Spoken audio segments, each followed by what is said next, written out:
Muy buenas amigos, ¿cómo está? Bienvenidos una vez más aquí a Misterios al Descubierto. El tema de los Grigori es un tema tan complicado, tan extenso, que nos puede traer seguro, incluso a mí, a confusión. Porque no solamente tenemos que relatar o narrar, leer, mejor dicho, los textos que nos ha llegado hasta ahora, las historias, incluso apoyándonos en la arqueología. No solamente hay que hacer este ejercicio de memorizar quizás una historia sumeria o hebrea. El tema de los Grigori es tan complicado porque una de dos: o nos ponemos en la mente o nos ponemos en la situación de las gentes de aquella época. Dense en cuenta que los textos sumerios datan de más de 5000 años antes de Cristo, aunque se empezaron a escribir junto con la letra, en este caso con la escritura cuneiforme, a partir del 3000 al 2500 antes de Cristo. Si no nos ponemos en contexto, si no nos ponemos intentando ponernos en la piel de la situación geopolítica de aquella época, del tema económico, de cómo pensaban, nos vamos a hacer un lío tremendo. Si intentamos buscar en los textos, tanto de los Grigori, en este caso esta serie que estamos haciendo de los Grigori, que para mí no son los seres mitológicos más importantes en toda esta historia, pero como coincide, ya no tanto coincidir, sino como es parte de mucho de lo que se está hablando sobre los Anunnakis, pues necesitamos utilizar otras herramientas, o necesitamos poner todo de nuestra parte para ponernos en contexto con todas estas cuestiones que os he comentado. Se conformaba por ciudades-estado. Cada ciudad tenía sus propios dioses. Así que la ciudad vecina a otra no tenían los mismos dioses. Es más, eran competidores. De ahí surgió muchísimas narrativas que reflejaban cómo vivían y pensaban estas gentes. Si lo tomamos literal como un texto inspirado, en este caso, pues tendríamos que plantearnos muchísimas cosas. Primero, ¿cómo es que murieron esos dioses? O sus héroes mitológicos. Cada ciudad tenía sus propios dioses. Cada ciudad tenía sus propias historias. Eran ciudades-estado, no era una nación completa, sino eran ciudades-estado. Y eso nos hace ver que algo falla. No podemos comparar la cultura o la civilización sumeria con la hebrea, o con la egipcia, o con la maya, o con la azteca, etc. Porque en principio cada ciudad se generaba su propia mitología.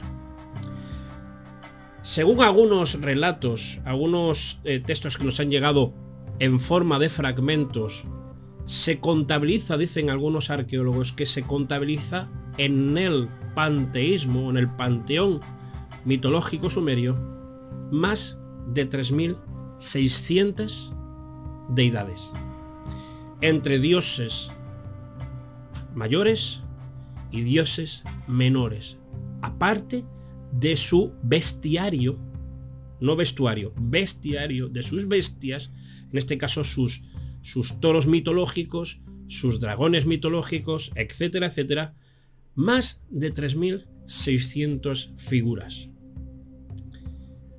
Por supuesto que si solo cogemos en la historia las tríadas, pues entonces creemos que es una mitología muy reducida, pero no se diferencia mucho,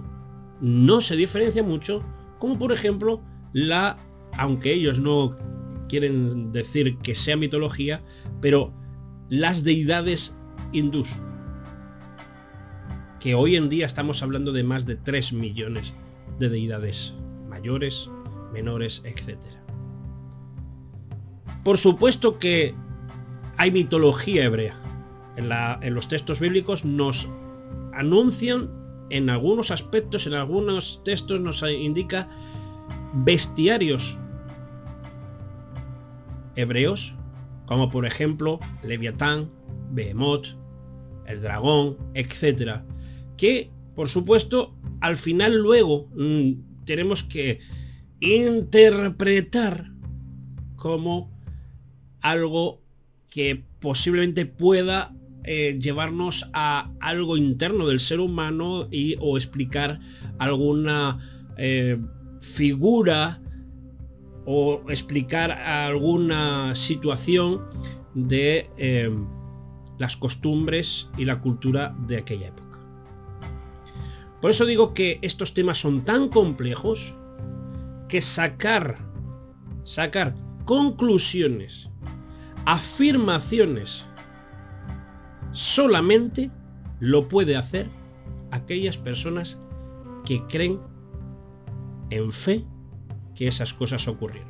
Si alguno cree que el cielo, la tierra y el universo se creó en 6 días y un séptimo todo descansó y luego se fue todo al garete, eso es cuestión de fe, porque no hay ninguna prueba en sí de que eso hubiese podido ocurrir. Lo mismo que las otras deidades. Las otras deidades de otros estados o ciudades-estado nos tendríamos que convertir en ciudadanos, en religiosos de esos asuntos. Eso no quiere decir que las deidades de Enki, Elin, Anu y Inanna, Ixtar, todas las deidades tan famosas que muchos sabemos por divulgaciones que ha habido, sea por comparación lo único que hay, sino que las conclusiones que se saquen sean objetivamente como arqueológicas, lo mismo digo como los textos sagrados, y digo yo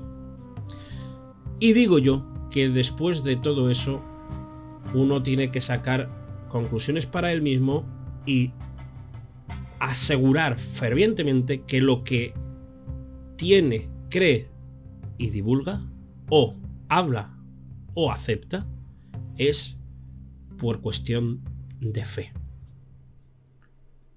Es tan complejo el tema de los Grigori, el tema de Mesopotamia, los sumerios, los hebreos, los egipcios, es tan complejo que intentar sacar conclusiones, intentar sacar coincidencias entre uno y otro, no creo que nos lleve a una verdad más cercana a la verdad verdadera. Si acaso nos está trayendo una amplitud de conocimiento, que eso está muy bien, y no solamente eso, sino que lo que nos hace ver que todas estas cosas que están ocurriendo, que estamos adquiriendo, es para darnos cuenta de que no nos parecemos en nada, en absoluto, a aquellos que creyeron, que pelearon, que vivieron aquellas historias. Aunque aquí, en este canal, y como os he prometido en días anteriores, seguiré trayéndoos más historias sobre los Grigori. La próxima, que ya tengo el título, es El hombre que quiso defender a los Grigori ante el Rey Supremo. Ahí les dejo el título, espero que les haya gustado este pensamiento y nos vemos en el siguiente vídeo. Gracias por acompañarme. Hasta luego.